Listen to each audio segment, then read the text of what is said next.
इधर बिहार में विधानसभा चुनाव से पहले भोजपुरी फिल्मों के एक्टर पवन सिंह अपनी पत्नी ज्योति सिंह से अनबन के बाद विवादों में घिर गए। ज्योति सिंह 5 अक्टूबर को पवन सिंह के लखनऊ वाले फ्लैट पर पहुंची थी। उन्होंने वहां जमकर हंगामा किया था। ज्योति सिंह ने सोशल मीडिया पर वीडियो डाला था जिसमें वो फूट फूट कर रोते हुए पवन सिंह पर कई गंभीर आरोप लगाती दिखी थी। हंगामे के बाद रोते हुए ज्योति सिंह ने जहर खाकर खुदकुशी कर लेने की भी धमकी दी थी। ज्योति सिंह ने आरोप लगाया कि पवन सिंह ने न तो उनका फोन उठाया न ही उनके मैसेज का जवाब दिया। लखनऊ वाले फ्लैट पर पहुंचने पर भी उन्हें अंदर जाने से रोक दिया गया। जब वो किसी तरह फ्लैट के अंदर पहुंची तो थोड़ी देर बाद पुलिस वाले भी वहां पहुंच गए। ज्योति सिंह के आरोपों के बाद पवन सिंह ने सोशल मीडिया पर पोस्ट डालकर अपना पक्ष रखा। पवन सिंह ने ज्योति की तरफ से लगाए गए हर आरोप का जवाब दिया। पवन सिंह ने दावा किया कि 5 अक्टूबर को उन्होंने पुलिस नहीं बुलाई थी।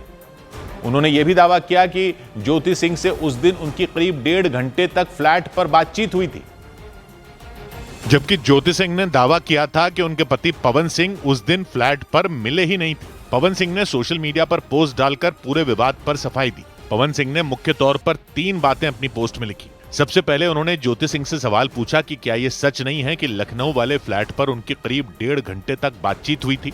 इसके बाद पवन सिंह ने चुनाव का जिक्र करते हुए ज्योति सिंह पर चुनाव लड़वाने का दबाव बनाने का आरोप लगाया और अपनी पोस्ट में लिखा कि ज्योति सिंह लगातार एक ही रट लगा रही हैं कि उन्हें चुनाव लड़वाया जाए। पवन सिंह ने अपनी पोस्ट में यह बताया कि किसी को चुनाव लड़वाना उनके बस में नहीं है। पवन सिंह ने फ्लैट पर पुलिस बुलाए जाने के ज्योति सिंह के आरोपों पर भी जवाब दिया। उन्होंने लिखा कि उनके खिलाफ भ्रम फैलाया गया कि उन्होंने पुलिस बुलाई थी, जबकि सच यह है कि पुलिस सुबह से वहां इसलिए मौजूद थी ताकि वहां कोई अनहोनी न हो। पवन सिंह ने अपनी पोस्ट में जनता को अपना भगवान बताया और भरोसा दिया कि वो जनता की भावनाओं को कभी भी ठेस नहीं पहुंचाएंगे। लेकिन पवन सिंह की सफाई के केवल 3 घंटे बाद ही ज्योति सिंह ने एक बार फिर पवन सिंह पर हमला बोल दिया। ज्योति सिंह ने भी सोशल मीडिया का सहारा लिया। उन्होंने पोस्ट डालकर न सिर्फ पवन सिंह को जनता के सामने आने की चुनौती दी, बल्कि उनके एक एक आरोप को झूठा बता दिया। ज्योति सिंह ने चुनाव लड़ने की जिद वाले आरोप पर भी सफाई दी। ज्योति सिंह ने पवन सिंह पर आरोप लगाया कि उन्होंने बीते लोकसभा चुनाव में प्रचार के लिए उनका इस्तेमाल किया था। साल 2024 के लोकसभा चुनाव में पवन सिंह ने जब रोहतास जिले की काराकाट सीट से चुनाव लड़ा था, तब ज्योति सिंह ने उनका प्रचार किया था। लेकिन चुनाव खत्म होने के बाद दोनों के झगड़े फिर शुरू हो गए। पवन सिंह ने ज्योति सिंह पर उन्हें बदनाम करने का आरोप लगाया। लखनऊ में 5 अक्टूबर को हुए हंगामे के बाद पवन सिंह ने ज्योति सिंह के आरोपों पर सफाई दी।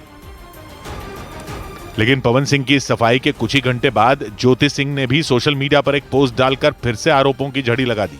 ज्योति सिंह ने पवन सिंह को आदरणीय पतिदेव लिखते हुए लिखा कि क्या सच है और क्या झूठ, ये जानने का अधिकार जनता को भी है।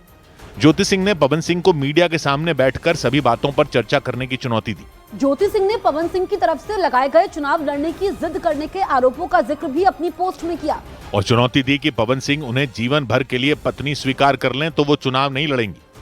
ज्योति सिंह ने चुनाव की बात पर तंज भरे अंदाज में लिखा कि वो सत्ता के लिए अपनों का इस्तेमाल करने में विश्वास नहीं रखती। इससे पहले भी ज्योति सिंह ने पवन सिंह पर अपने चुनाव प्रचार में उनका इस्तेमाल करने का आरोप लगाया था। पिछले साल हुए लोकसभा चुनाव में पवन सिंह ने रोहतास जिले की काराकाट लोकसभा सीट से निर्दलीय चुनाव लड़ा था। उनके चुनाव प्रचार में ज्योति सिंह भी शामिल हुई थी। हालांकि उस चुनाव में पवन सिंह हार गए थे, लेकिन उन्होंने एनडीए उम्मीदवार उपेंद्र कुशवाहा का खेल बिगाड़ दिया था। पवन सिंह उस चुनाव में दूसरे नंबर पर रहे थे। उन्हें करीब 2.25 लाख वोट मिले थे। लोकसभा चुनाव से पहले भी पवन सिंह का उनकी पत्नी ज्योति सिंह से विवाद चल रहा था, लेकिन चुनाव में प्रचार के दौरान ज्योति सिंह काराकाट पहुंची थी और अपने पति के लिए उन्होंने प्रचार किया था। ज्योति सिंह ने 10 सितंबर को एक पोस्ट के जरिए खुद भी चुनाव लड़ने का ऐलान कर दिया था। हालांकि उनके चुनावी मैदान में उतरने की अटकलें पहले से लगाई जा रही थी। अपनी पोस्ट में उन्होंने काराकाट से चुनाव लड़ने से इनकार किया था। इस सब के बीच बिहार विधानसभा चुनाव से पहले समाजवादी पार्टी ने ज्योति सिंह को पवन सिंह के सामने महागठबंधन की तरफ से चुनाव प्रचार के लिए उतारने का भी ऐलान कर दिया। यानी बिहार में विधानसभा चुनाव की सरगर्मियां तेज होने के साथ ही पवन सिंह और उनकी पत्नी के बीच एक बार फिर अनबन के बाद विवाद गहरा गया और दोनों फिर से आमने सामने आ गए।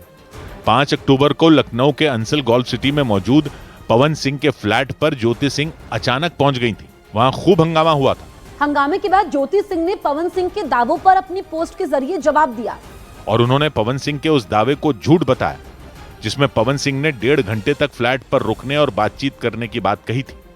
ज्योति सिंह ने लखनऊ वाले फ्लैट पर आने जाने के सीसीटीवी वीडियो का जिक्र किया और दावा किया कि पवन सिंह सच बोल रहे हैं तो वीडियो के साथ जनता के सामने बैठे। ज्योति सिंह ने 10 सितंबर को सोशल मीडिया पर चुनाव लड़ने का ऐलान किया था। उन्होंने अपनी एक तस्वीर पर कमेंट करते हुए लिखा कि वो चुनाव लड़ेंगी लेकिन कराकाट से नहीं। ज्योति सिंह ने अपनों से नहीं बल्कि अपनों के लिए चुनाव लड़ने का ऐलान किया था। इस सबके बीच पवन सिंह के बीजेपी के बड़े नेताओं से मुलाकात की खबरें भी सामने आईं। बिहार में चुनावी माहौल गरमाया तो बलिया जिले में समाजवादी पार्टी के राष्ट्रीय सचिव अवलेश सिंह ने यह ऐलान कर दिया कि अगर बिहार चुनाव में बीजेपी ने पवन सिंह को स्टार प्रचारक बनाया तो महागठबंधन की तरफ से ज्योति सिंह को प्रचार मैदान में उतार दिया जाएगा।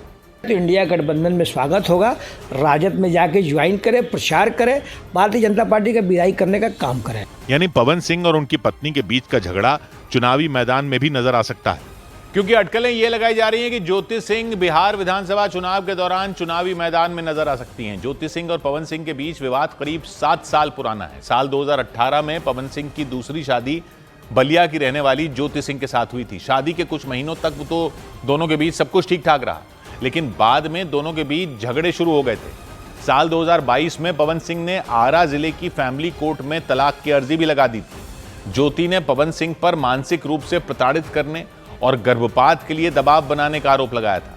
कोर्ट में कई बार सुनवाई हुई थी, लेकिन विवाद नहीं सुलझ सका था।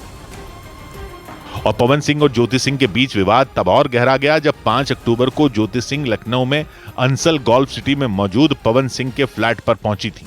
नमस्ते, मैं हूँ ज्योति सिंह और मैं अभी आ चुकी हूँ पवन जी के घर पे। और पवन जी ने हमारे लिए एक पुलिस थाने में पता नहीं FIR की है, देखिए। इस दौरान ज्योति सिंह की पवन सिंह के फ्लैट पर पहुंची महिला पुलिस कर्मियों के साथ बहस भी हो गई थी। किस केस में आप हमको ले जा रही हैं? एक दिन मैडम, किस केस में आप लोग ले जा रहे हो? कोई केस नहीं, आप चल के बैठ के इंस्पेक्टर सामने थाने पे बुलाया है। आप तुमने वहाँ जाके बात कर लीजिए। आप एक रीजन दीजिए हमें कि क्यों ले जा रही हैं। ज्योति सिंह ने पवन सिंह पर अवैध संबंध रखने के आरोप लगाए थे। चुनाव था तो पत्नी को बुला के यूज किए, उसके बाद दूसरी लड़की को लेके होटल गए।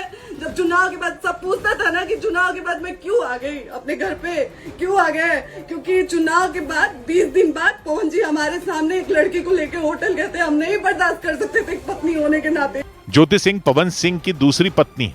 उनकी पहली शादी साल 2014 में नीलम सिंह से हुई थी, लेकिन शादी के 1 साल बाद ही नीलम ने आत्महत्या कर ली थी। इसके बाद साल 2018 में पवन सिंह ने बलिया की रहने वाली ज्योति सिंह से दूसरी शादी की थी, लेकिन शादी के कुछ दिन बाद से ही दोनों के रिश्ते बिगड़ गए थे।